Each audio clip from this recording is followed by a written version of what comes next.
27 avril. Ayez les sentiments qui animaient Jésus-Christ, Philippiens 2, verset 5. Le combat suivant les règles exige avant tout la possession de l'esprit, des sentiments qui animaient en Christ, un esprit qui, humblement et fidèlement, se soumet à la volonté de Dieu telle qu'elle est exprimée dans son grand plan des âges, et qui voue toute énergie à l'accomplissement de cette volonté, parce qu'il apprécie intelligemment les fins que Dieu a en vue.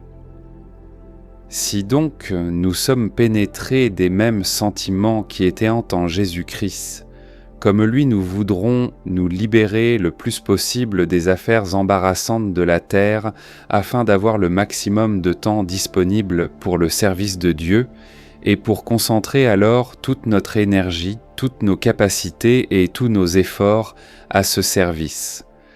L'Esprit qui était dans le Christ Jésus l'avait disposé à se dépouiller de sa nature préhumaine et à se sacrifier même jusqu'à la mort ignominieuse de la croix, afin de glorifier Dieu. Une telle disposition est sûrement l'attitude qui convient à chacun de ceux qui ont pour Dieu un amour suprême.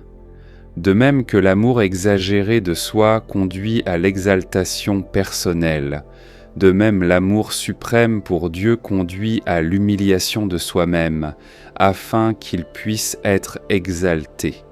Dans la mesure où fidèlement quelqu'un s'abaisse sous la puissante main de Dieu, dans la même mesure, fidèlement, Dieu l'élèvera au temps convenable. Question. Me suis-je humilié cette semaine pour la cause du Seigneur? Comment? Dans quelles circonstances? Avec quel résultat?